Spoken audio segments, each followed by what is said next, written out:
Buenas tardes. La presentación de hoy es neuromodulación encefálica en racimo, reporte de caso y actualización bibliográfica.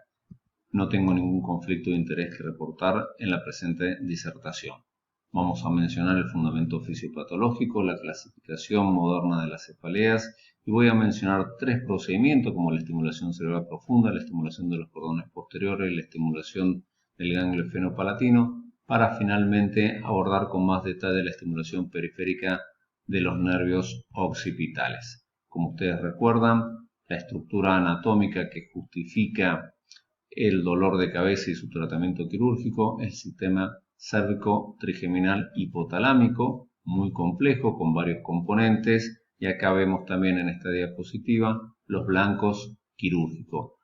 Para el DBS es el hipotálamo.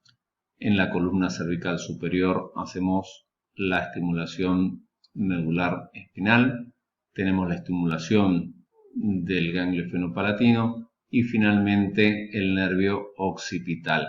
Todas estructuras involucradas en este tipo de dolor que, de acuerdo a la clasificación, dentro de las cefaleas primarias junto con las migrañas y las cefaleas tipo tensión, están las cefaleas autonómicas trigeminales. Acá lo vemos primero, la cefalea en racimo o cefalea clúster en sus dos variantes, que es la episódica y la crónica. Es muy importante hacer un diagnóstico correcto del cluster headache.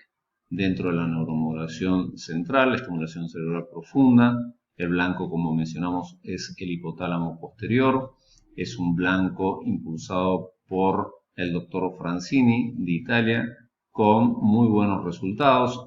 Fíjense que esto ya lleva 17 años, es de 2003. Fue su experiencia inicial con 5 pacientes. Es muy seguro, solamente una alteración en el control alimentario y sexual. Después el mismo Francini posteriormente hizo una revisión con un metaanálisis con 58 casos, con una mejoría promedio del 62%, pero todavía sigue siendo series pequeñas. Sin embargo, en el 2016 y en el 2018 los reportes siguen hablando favorablemente de esta técnica. A nivel de la estimulación espinal conocemos su mecanismo a nivel de la teoría de la compuerta, que produce también mejorías, especialmente si contamos con la posibilidad de estimulación a alta frecuencia. Finalmente, la estimulación del ganglio fenopalatino, reportada por el doctor Ibarra en el 2007, también da muy buenos resultados, inclusive hasta el presente, como se informa en el 2017. La técnica que nos llama hoy es una técnica clásica de estimulación periférica del nervio occipital mayor. Tiene muy buena respuesta, de acuerdo a lo reportado en los últimos años, y vamos a contar cómo lo hacemos nosotros. Es muy importante hablar muy bien con el paciente y con su familia, ser muy claro con las expectativas. Uno de los problemas reportados en la literatura es la mala indicación, los problemas psiquiátricos de los pacientes con dolores crónicos. ¿Cómo lo hacemos nosotros? En una etapa, con 3 partes: la inserción de los electrodos, el test de estimulación en quirófano y la inserción de la batería y la tunelización. Para esto es importante marcar al paciente. Recordemos que el paciente está despierto, entonces lo tenemos que marcar toda el área quirúrgica, tener en cuenta todos los reparos anatómicos que vamos a necesitar, como la línea intermastoidea, el proceso espinoso S1, etcétera, etcétera, y también la colocación de la batería, que tenemos que decidir con el paciente que sea un lugar cómodo, que no le marque la ropa.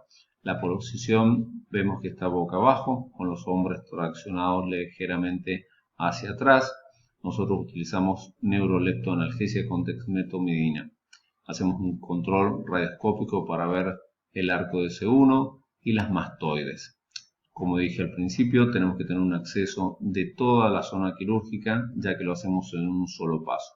Después la línea media, con una aguja TUOY 15G ligeramente incurvado, lo dirigimos de medial a lateral hacia la punta de las mastoides, evitando superficializarla para no dañar la piel. Acá vemos en la imagen nuestra aguja, pasamos un electrodo octopolar que puede ser en paleta fina o cilíndrico con los pasadores suministrados por el fabricante. Hay que confirmar la correcta posición. Fíjense acá el detalle a nivel de la apófisis mastoidea.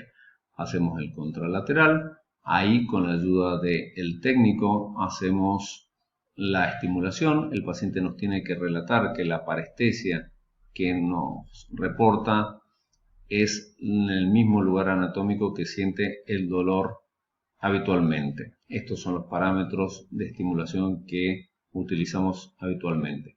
Una vez confirmado el blanco bilateral con una correcta estimulación, es muy importante hacer un buen anclaje a la fascia. El fabricante trae sus sistemas y nosotros siempre recomendamos hacer un bucle fijado en un bolsillo subcutáneo primero a nivel del cuello para tratar de evitar la migración.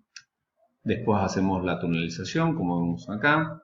Conectamos el neuroestimulador en un bolsillo supramuscular lumbar derecho. Se unen los cables extensores y finalmente, como es habitual en la técnica, lo conectamos al generador.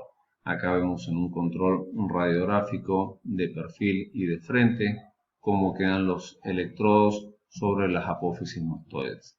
Algunos resultados reportados por la radiografía son excelentes, pero tienen que dar expectativas realistas a los pacientes. Aproximadamente el 70% estará satisfecho con el resultado.